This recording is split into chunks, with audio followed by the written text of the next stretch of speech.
Welcome to the Service to Syndication Podcast, where we interview the biggest and most successful real estate entrepreneurs, investors, capital raisers in the world who have worn the uniform of this great country, those who provide services to our men and women in uniform, and other service-oriented professionals to provide you with the tool sets, the mindsets, and the skill sets to help you conquer your dreams and goals in real estate and to use this wealth creation vehicle so you can live a more successful, happy, and fulfilled life of generosity and prosperity. If what you desire is time, lifestyle, and financial freedom, you've come to the right place. We will bring to you the best real estate entrepreneurs who will give you the insights, the knowledge, experience, skills, so you can go out and crush it in whatever real estate asset class you desire. So grab a pencil and paper, sit back, and enjoy the ride on the Service to Syndication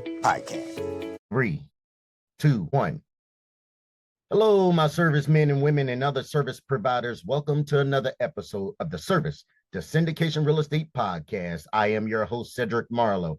I am a U.S. Navy vet. Here on the Service to Syndication Real Estate Podcast, we interview the most successful real estate entrepreneurs, capital raisers, and investors in the world, where most have donned the uniforms of our great country. We aim to provide the tool sets, the mindsets, and skill sets for you to achieve your personal and business goals while using real estate as a wealth creation vehicle to help you live a more successful, happy, and fun-filled life. I am super excited today because I have with me Mr. Adam Cranmer, who is a top-notch real estate investor and multi-asset class investor. But before I properly introduce our exciting guest to you, I want to ask a favor of you.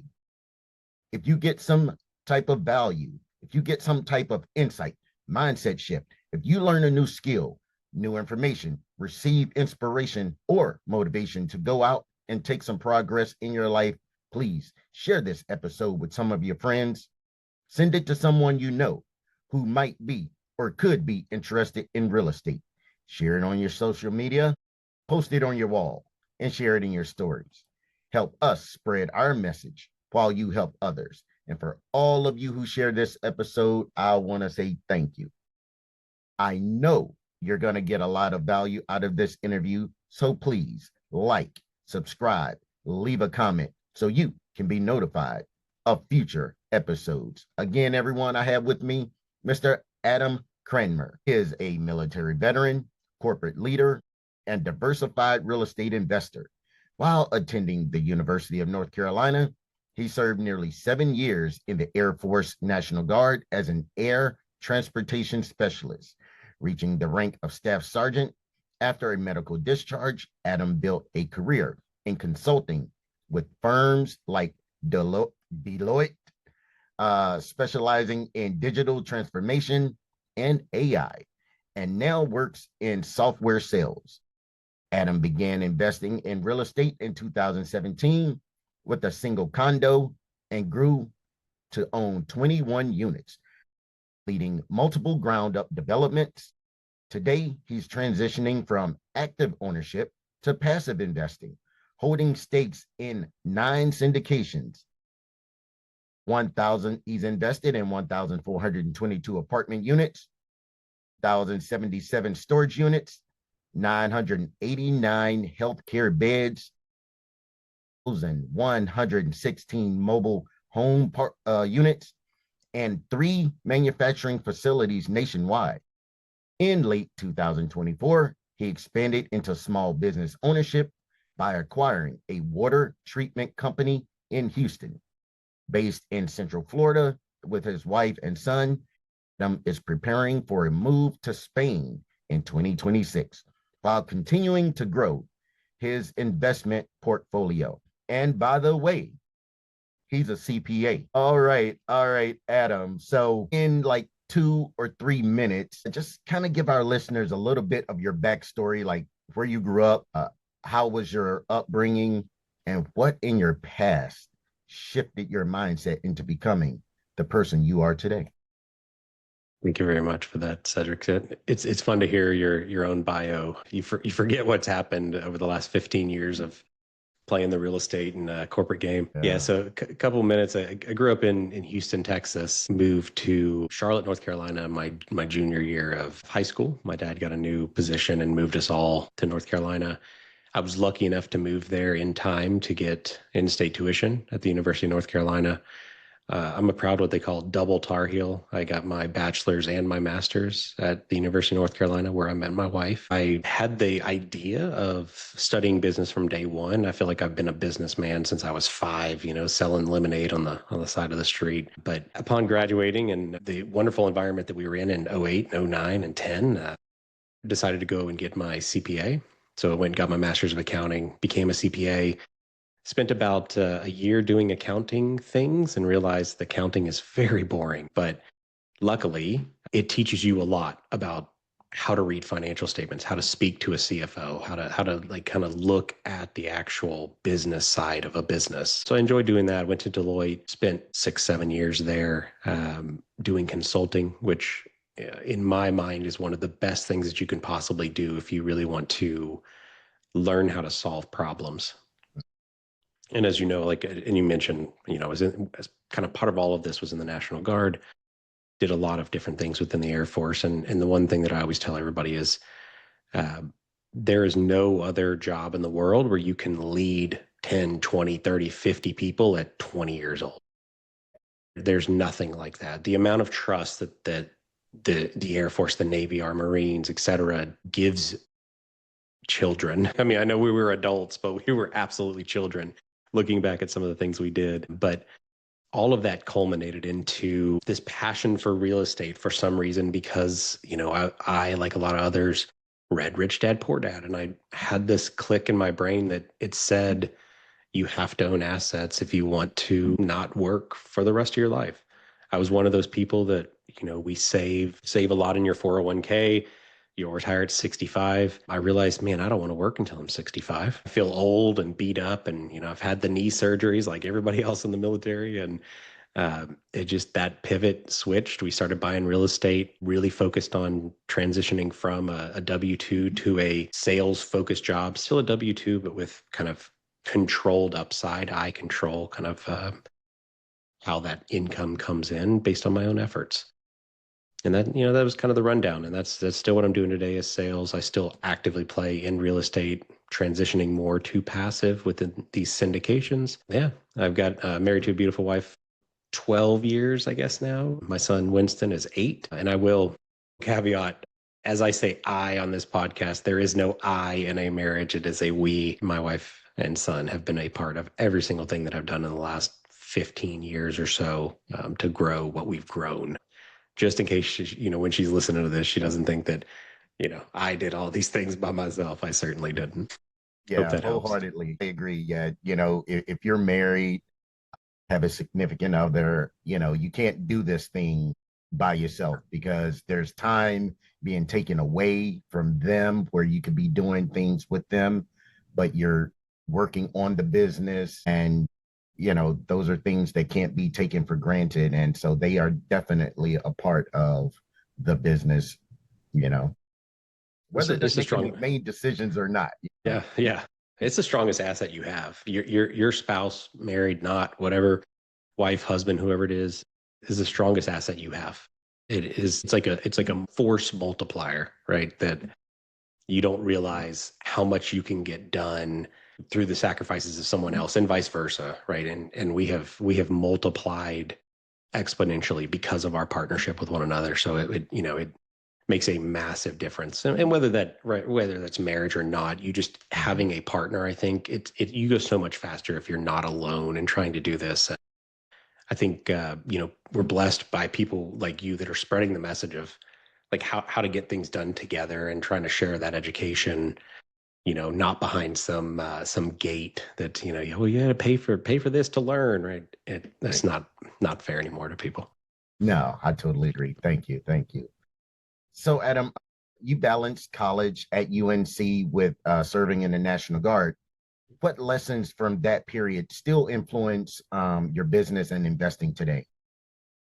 So not something I'd recommend to everybody. Trying to be a full-time student and getting pulled out for 3 weeks, a month, a couple months, not highly recommended. I learned a couple of things. One was communication. So I had incredible professors that completely got it. When I was in the service, we were very active within the wars of Iraqi freedom, enduring freedom.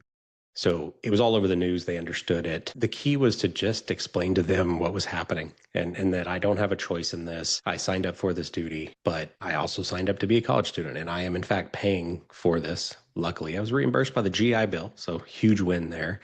I owed $0 and received my associates from the military, my bachelor's and master's from Carolina, so completely debt-free.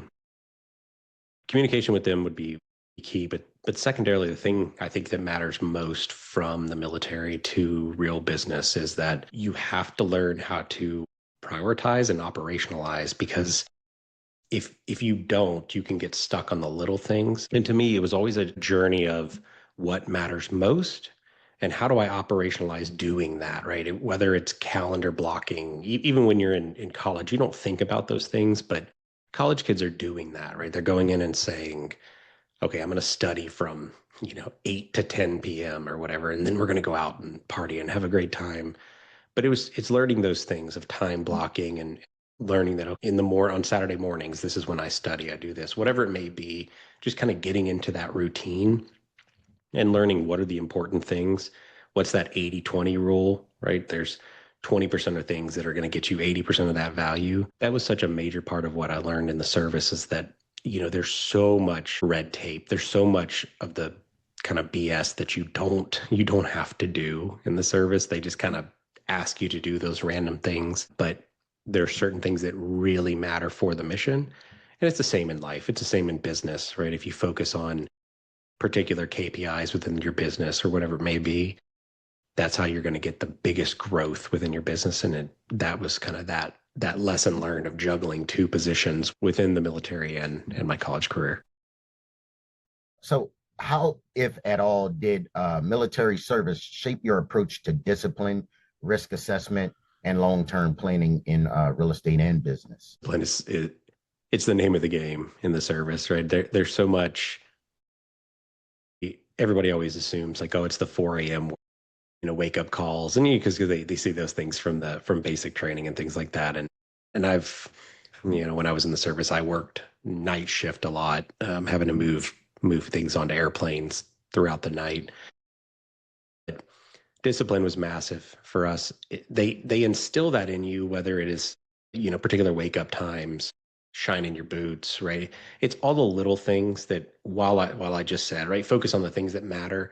You learn those at the beginning that they do matter, right? The shaving every day. I proudly support a beard now because I don't want to shave anymore. I did that for so long that, I love the facial hair. But yeah, discipline was a large part of it, that it translates directly to business, and that particularly though, there for our entrepreneurs, you have to be disciplined as an entrepreneur, because with a W-2, there's always a manager kind of looking down on you. There's annual reviews, there's quarterly reviews, right? There's people telling you, you have to do these things. When you're an entrepreneur, nobody tells you that. You either do it or you don't, right? So if you neglect your real estate portfolio, things start to fall apart. Your tenants get behind on payments, right? You slack off on your bookkeeping, right? And all of these things kind of snowball over time. And in business, it's the same thing. If you're not responding to proposals, if you're not reaching out actively to your customers, somebody probably else is, right? So that discipline just continues to stay kind of in your heart and forces you to march forward when you don't want to.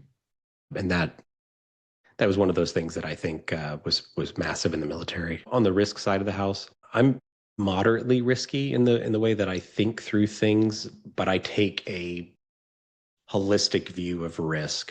So let me explain that a little bit. I would rather be risky on an investment. Let's say I do a syndication and I'm actively looking at one right now for boat marinas, right? Is a boat marina a great investment? I don't know, right? I'm still learning about that. I'm trying to figure out that a syndication's worth it. And it's risky, But in the grand scheme of my portfolio, when I have mobile home parks, parking lots, medical facilities, self-storage facilities, multifamily, if that's category number 6, I'm okay with taking a concentrated risk when I'm comparing it to a holistic, overarching risk. And that's how I mitigate risk now. It's a lot different in the service. Right? There is literal life or death situations in the service that you have to kind of realize that's not a risk I'm willing to take. And we are fortunate to be around really expensive, really deadly equipment. So risk in the military versus risk in business, very, very different concepts there, right? You can lose a lot of money in business. You can lose a lot of other things in the military. So obviously you have to translate that, right? You have to take life or death risk to monetary, reputational risk in the business side. And all of that, I think your final point was the long-term planning, right? Is all of that you have to take into consideration because, noted in your podcast name, right? It's the syndication portion of it. They are the most illiquid investments out there, right? I have one that's a 10-year investment. We made that decision last year, 2024. I may not touch that money until 2034. Right. And that's such a long-term view that we're not used to. Like I pick on my wife and I tell her, like, man, we've been here like 2 years. It's time to move. Like, like my brain's saying we got to go somewhere. I'm on a 2-year timeline everywhere I go. And you can't think that way in business at all. You have to make that short-term risk, but you got to think long-term planning. I like that. Yeah. Short-term risk, long-term planning. Yeah.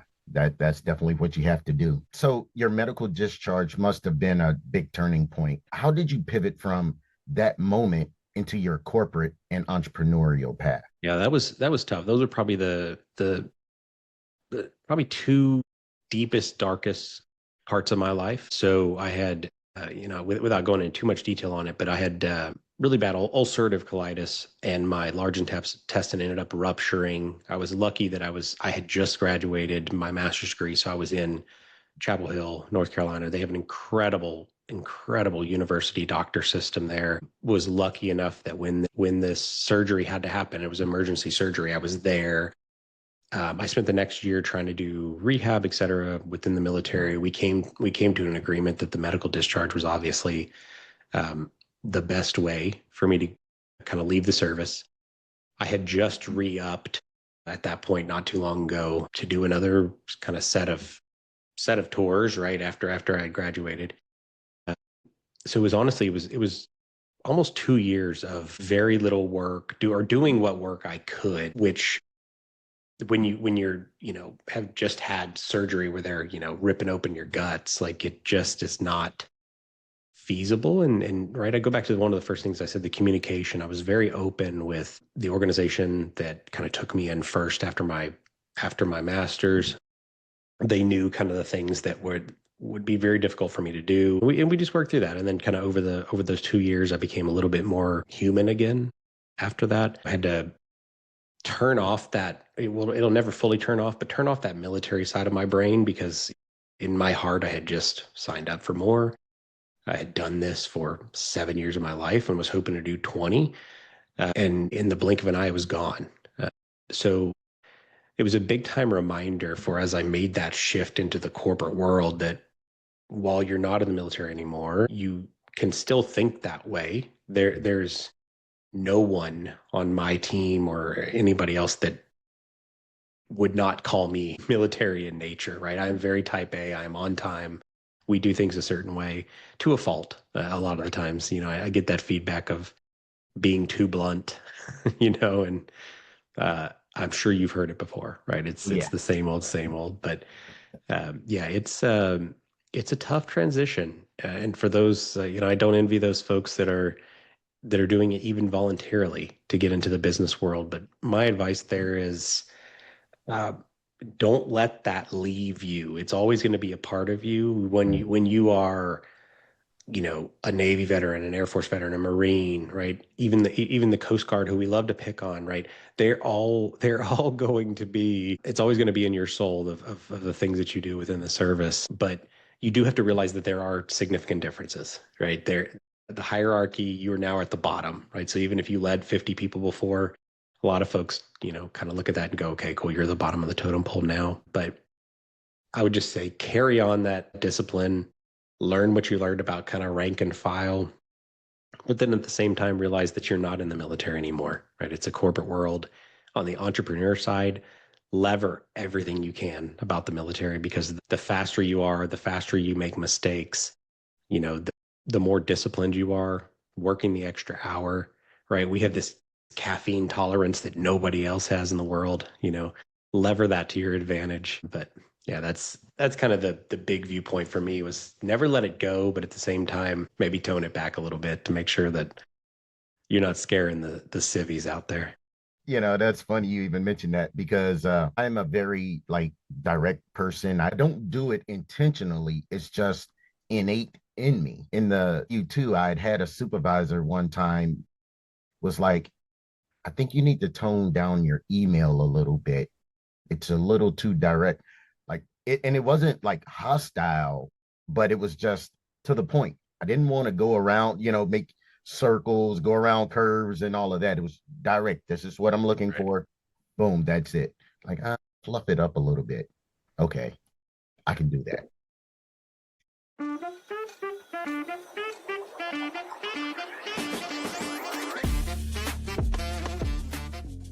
We know you're gonna like this episode, so please like, comment, and subscribe to this channel so you can be notified when the next episode drops. I mean, this literally happened to me, I don't know, 3 days ago, right? I got a call from my boss, and he's like, you have to be careful what you post on the Slack channel. I know he's known me for a really long time, and he's like, you got to be careful because not everybody reads everything the way I know you intended it for. I was discharged 13 years ago at this point, right? And it never leaves. We are direct, and I don't mean it in the way of negativity. That is the way I communicate. And my wife gets on me all the time. She's like, you could be a little less direct with our 8-year-old. I'm like, I know, but I think he knows who I am as well. He didn't get to see me when I was in the service, obviously, but it's a big part of that transition. So it's funny that you have a similar story. I think all of us do. There's a veteran listening now going, yeah, exactly. That happened to me. So, Adam, you worked in consulting, including Deloitte, focusing on digital transformation and AI. How have those skills translated into real estate and business ventures? Yeah, so the digital transformation portion, to put it a different way, is like a change management, right? Okay. And so Deloitte's a massive accounting firm, but they also do consulting. They do everything else. Digital transformation, I just want folks to kind of think of that as like change management. Change management is everywhere, right? So to get somebody in business, let's take real estate first, then I'll go to my water treatment business too. It's not like the military. You can't just say, we were doing this and now we're doing this, and everybody has to go, yes sir, that's how we're doing it. In the business world, when you're going and you're consulting for an organization, you have to heavily focus on the carrot and the stick, right? Like there's some people that are going to go and you're gonna give them the nice little carrots and like, oh, this is really gonna help you, this and this, and give them the carrot, and they eventually do it. And then there's people that you kind of gotta whack with the stick and tell them, like, you're doing this no matter what, else they're not going to do it. Real estate's very much like that, right? So I always joke that real estate is made difficult because of other real estate people, right? Real estate in itself is not a difficult concept. When you add in the agents, the title company and the lawyers and the buyers or the sellers and all the other people of real estate make real estate hard, right? Real estate in itself, you are buying a piece of land, right? There's nothing to it. But when you add in a bank who has to check on DSCR ratios and what's the cash flow and what's this, they make it extraordinarily difficult. So it's a big giant change management game, right? You go to the bank and the bank wants to hear certain things, so you got to tell the bank certain things. The bank is all about the carrot, right? you can't whack a bank with a stick. They're not going to do anything. They won't even work past 3 on a Friday, right? So you gotta give the guys the carrot there. Versus like your real estate agents, they're given tasks and they have to accomplish certain tasks, and you have to kind of poke those guys and say, you need to get it done, right? These are the timelines that I'm subscribing to, right? Prescribing, sorry, that's probably the right word, prescribing to these timelines. But it's all, everything I learned in that consulting space with the change management is really applicable there. On the AI side, it's so much heavier now than it was when I was truly in it. We were on the early days of AI, but that's one of my pieces. Like, a lot of podcasts, people ask, what, if you had to go back and tell someone, what's the biggest piece of advice you have today, right? For me is learn everything you can about GPTs, ChatGPT and Claude and Google Gemini, right? Everything you can learn about those, because I use GPTs every single day within my real estate, within my water treatment business, within my W-2, right? So kind of 3 examples there on the real estate side. Anytime I'm looking at a syndication, I have a format, for lack of a better word, that I plug in the PPM, I plug in the offering memorandum, I plug in the fancy deck that they have, and I say, hey, give me a summary of this, include the following factors, right? Tell me about the expected cash flows, tell me about the expected rent increases, the expense increases, give me all the rundown of the syndication. And you cannot blindly trust GPTs by any means. But as you get deeper into the real estate and syndication space, if you can get 60% of the way there and make a quick decision to say, it's not for me, you can move on, right? And it takes 10 minutes of time to upload those 3 documents into there, ask the same set of questions, and move on. On my water treatment business, I commonly have it go do research for companies that we're looking to sell to, right? Go scour LinkedIn, go find me some water engineers that work for this particular organization. Go look on Google and tell me if you can find anything that, any mention of ABC company and one of our competitors' names, right? You just kind of plug these things in. It's the same thing. I have it in a Word document. I copy paste it, and it does a little search for it, and Claude does a pretty good job. And at least gives you a little bit of things. We joked about the directness of an email, right? I use that too when I have to write a letter, right? We know kind of tariffs is the buzzword right now. We are getting hit by some tariffs in the water treatment business because a lot of our chemicals come from China. We don't make chemicals in the US anymore, right? There are very few chemicals that we do because we don't want to do that, right? That's just not a big American industry that we're like, yeah, we need to make random biologic chemicals. Like, that's just not something we want to go after. And there's no shame in that. That's how the world works, right?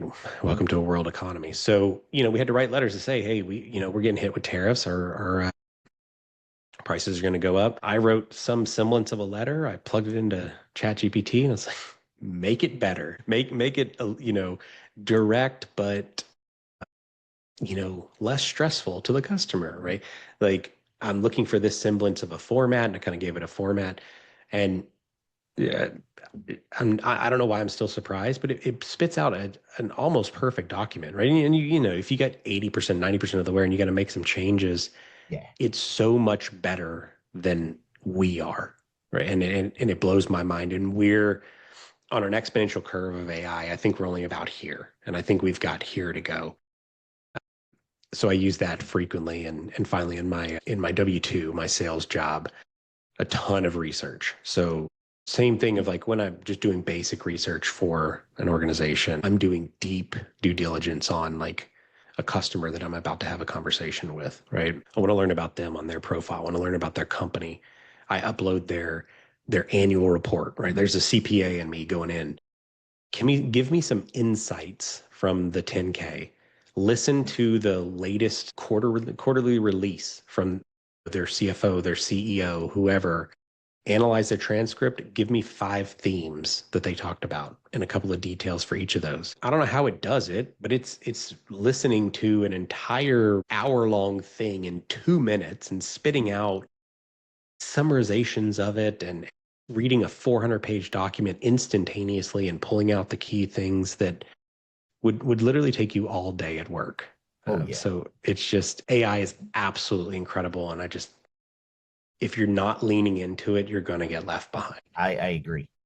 AI is kind of like one of those things to where, what can I liken it to? I would say probably the internet, I guess, like when the internet first came on board, of course, people were reluctant to take it on. But once it got into full bloom, it's like, okay, if you didn't learn it then, because there are people I know that I run into every day that's still technologically inept. They don't understand. But they're okay with not understanding it as well, But with AI, everyone really and truly needs to at least garner the basics of it, to see how it can help you out with your just life in general, the things that you do on a daily basis. So, and that was pretty good that you got in at the, you started, like you said, before it became what it is now. So you already had the wherewithal to see where it could potentially lead in the future. Yeah, we had no idea that it could get anywhere close to this, which if you think about it in terms of a decade, right? What we thought it would accomplish in the next 10 years was minuscule compared to what it does now, which terrifies me as somebody who does this every day. And I'm a nerd. I read about AI, that I love to spend time learning about it. I don't think we have the grasp of what it can accomplish on that exponential curve, right? Like the concept of, most Americans cannot envision what a million of something is. Right? If you say, what does a million ones look like? Most Americans cannot do that. What does a billion ones look like? And then there's a trillion, right? And that to me is that kind of AI is the trillion, the 10 trillion, the 100 trillion.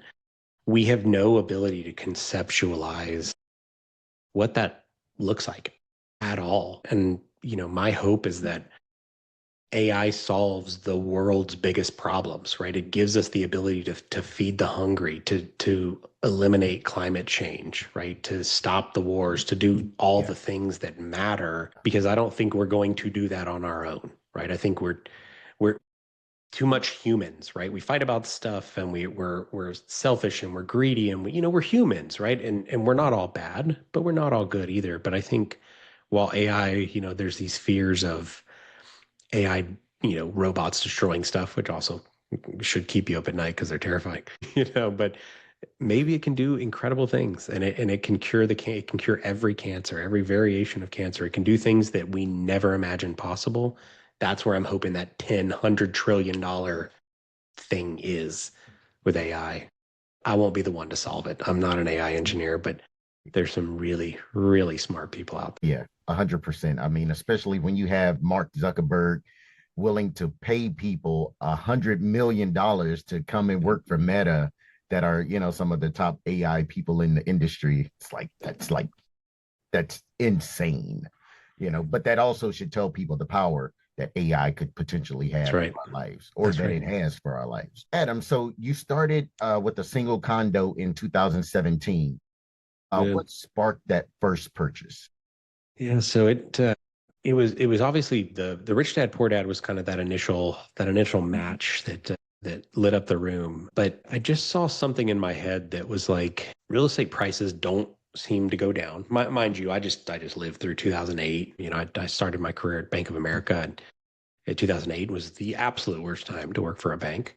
I was very fortunate that was able to get another job pretty quickly after that. But it was not. It was a horrible time for those folks that are were around then. Not great. But it was just it was like listening to them, and then of course like the bigger pockets of the world and things when they were significantly smaller back then. When someone finally explained to me the concept of the cash flow, the appreciation, the tax benefits, the principal pay down every single month. I'm sitting there doing that math and going, why isn't everyone doing this?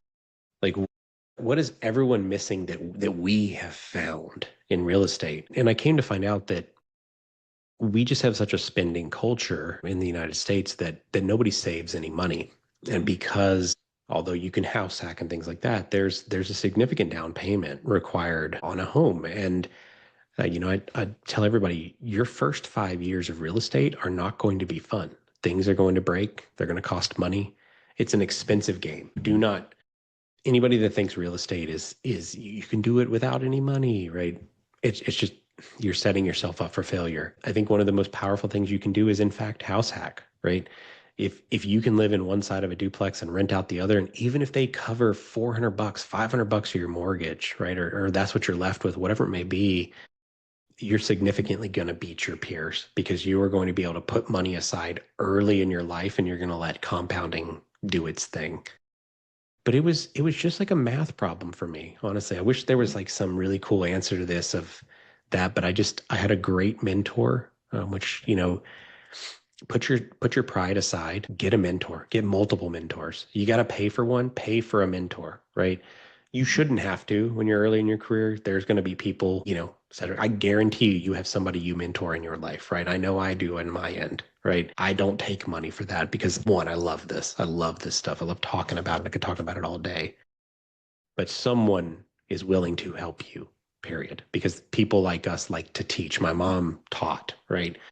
That's the kind of people you want to tie yourself to. But now I also pay for a mentorship on the sales side because it's worth it for their time and my time. But yeah, it was that kind of mathematical spark. And then when you do one, it's like a tattoo. You can't have enough, right? You get one and then you just keep getting more. And then when you start to see that money multiply within real estate, it just becomes an addiction that's hard to beat. And if you're addicted to assets, it's a pretty good thing. Yeah, that's a great addiction to have. So do you think that that was, that pivotal decision to grow from like that 1 to 20 units was that you saw the cash flow and the assets starting to grow?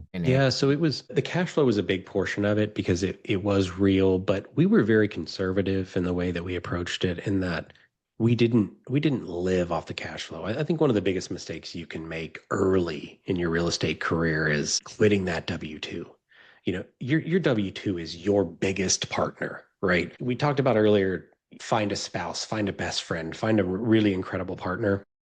But your W-2 is your greatest partner. You qualify for bank loans. They continue to pay you every 2 weeks. You don't have to be fantastic at your job to stay employed anymore, right? So it was part of the cash flow, but it was also just being addicted to kind of looking at the Zillows and the Redfins and looking at those and seeing real estate prices continue to creep up. Yeah. And that I'm sitting there going, I have control of this asset, unlike the stock market, right? And I saw what happened in 08, 09 with the market. And I certainly saw that as part of real estate too. But if you look at it from that point from 09 to 17, everything was back. Everything was back and higher than it was. And it was just then kind of seeing that. And then this is very wasteful, but I still, on the 21 units, I still get paper copies of my monthly statement. And I ignore that little go green button, which I shouldn't, but I do. And I get the paper copy, and every single month I open that up and I see that principal amount went down by $400. And I know that somebody's paying me whatever, and I'm making $300 for each of those, for one door, I'm making $300, right? A duplex, I'm making $600. And you constantly remind yourself that even though I just wrote a $5,000 check to fix some fans and paint a house, or paint the inside of a house, all of it works in the long run. And that it's that all sides of real estate that just kept me pushing for more. Hope that makes sense. Yeah, wholeheartedly. Definitely makes sense to me. So you're selling 8 units and shifting from active to passive investing. What prompted the change in strategy? Yeah, so going back to kind of the beginning here, risk was a massive part of it. So I've watched, so all of our units are in Florida. All of our active units are in Florida, and in the town we live in here in Winter Haven, Florida, in Central Florida. I've watched prices kind of balloon, obviously since 2020 with COVID. We saw a lot of price appreciation. So there's kind of 2 points of it. Is I've watched the climate change a little bit here and there, just over the years. Every year it gets a little bit hotter, the storms get a little bit stronger, and that scares me, right? It scares me in that, and this did happen last year, we could have a category 3 hurricane blow through our town, and it could absolutely decimate my family's retirement plan with real estate. It wouldn't, right? Of course, there's insurance and everything else, but because insurance continues to ramp up 10, 15, 20% a year, especially in states like Florida, I had to diversify somehow. That's the first portion of why I want to switch to syndications. The second was the return on equity, right? So that's a very fancy term to say I have in a world of equity, right? And I'm selling a 5-unit apartment complex right now for $800K. It's worth $800K. I owe about $300K, meaning there's $500,000 of equity in that property, right? I'm sure everybody knows that, but I just want to clarify the numbers. Oh, yeah. On that $500,000 of equity, I'm only making $1,500 a month, maybe $2,000, including principal pay down, all that. So my question is, can I make $24,000 a year, 2,000 times 12, if I took $500,000 and put it somewhere else? The answer is a pretty quick yes, right? You could put it into a treasury and make more that, or essentially the same with zero risk whatsoever. I'm aware of appreciation, I get how that plays into it, but you don't have to manage it. You don't have to deal with tenants and toilets. And, that was a large part of it. And we went through an exercise. Like I said, I'm big on math. We went through that exercise and looked and said, at what prices do we have to get to essentially get a 7% return, which is kind of what we're seeing on the pref equity side of syndications. And we can dive heavily into that, but that's a whole different topic. So we just said, are we getting 7%? And on these 8 units that we're selling, we're not. So, we have 3 of them are still for sale. One of them is supposed to close on Tuesday. I'm going to knock on wood here. It's only been extended 4 weeks so far. So let's see how far we go on extensions. But those are the 2 main reasons. It's just that the concentration of risk was way too high compared to our overall net worth, and the return on equity just wasn't there. It was time to move. And as I mentioned at the beginning of this, we are going through the visa process to move to Spain right now in July of next year. And I would love it if I could answer a few fewer tenant calls and calls from my property manager, and send me a check because this broke. I would love to do a little bit less of that. Yeah, I get it. So as I mentioned, you recently bought a water treatment business in Houston. What attracted you to that industry?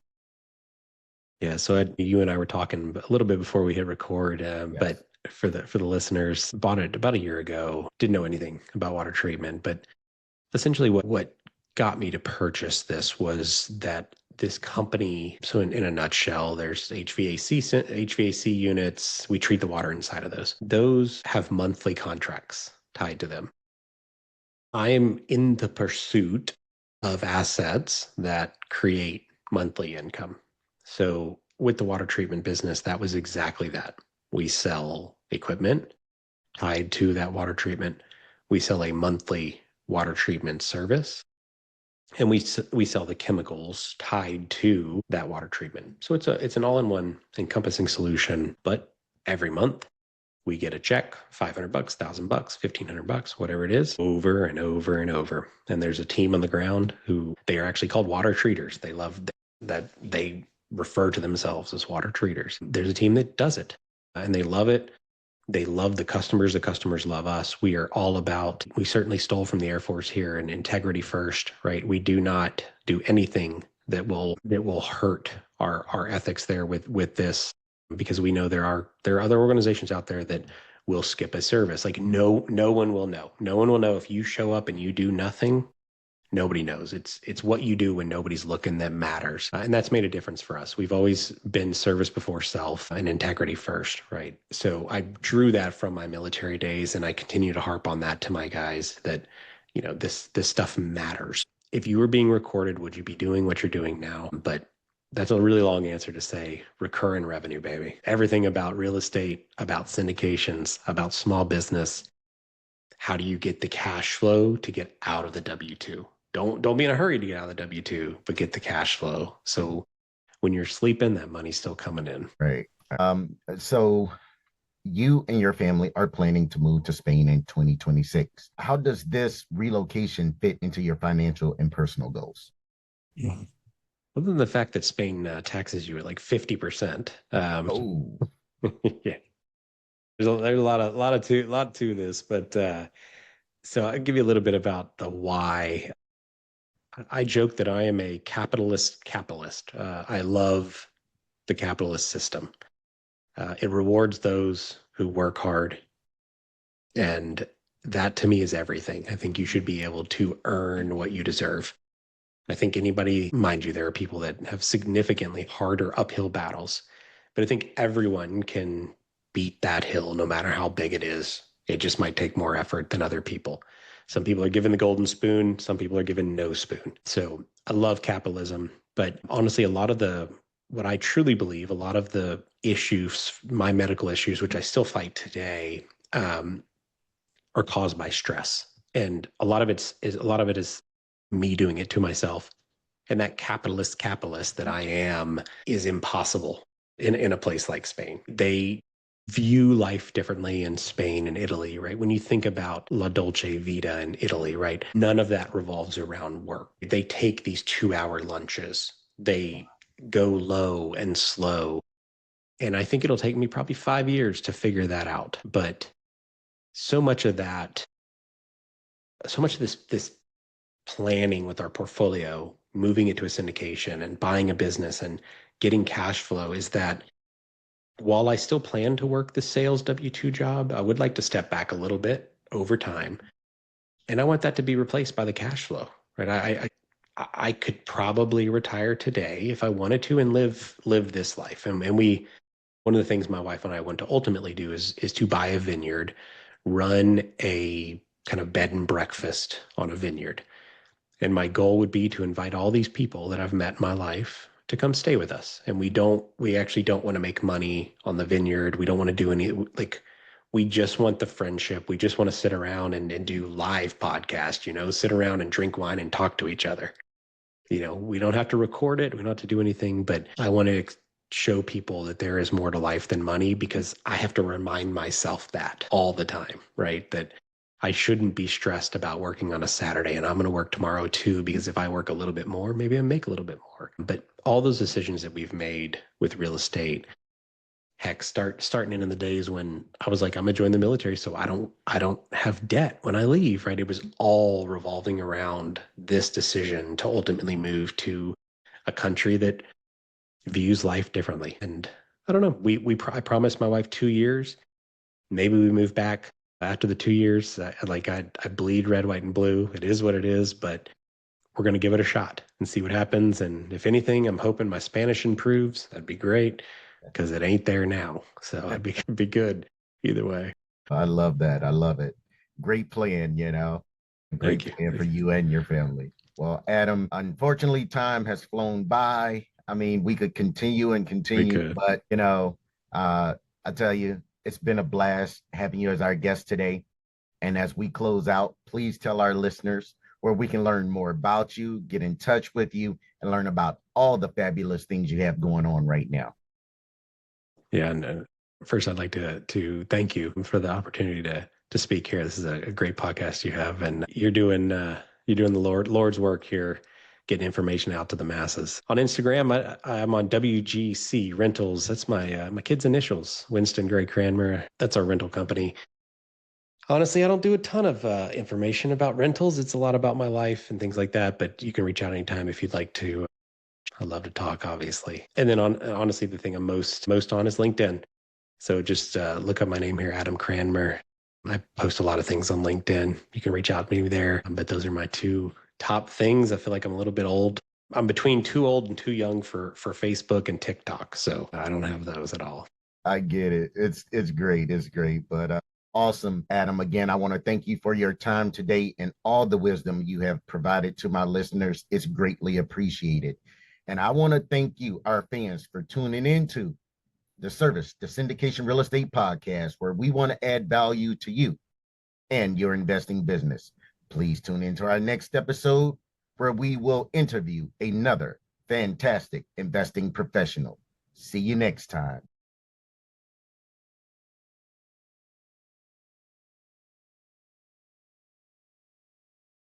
Thanks for listening to the Service to Syndication Podcast. We want you to know that we love and appreciate your support, and we are grateful about being a part of your journey to becoming a successful real estate entrepreneur. Please share this episode with a friend who you think will get a lot out of what you just heard. Send it to someone who you know is interested in real estate and dreams of having it all and being the best they can be in all areas of life. And if this was really valuable, share it on your social media stories and timelines. Thank you for watching and listening. Now go be great.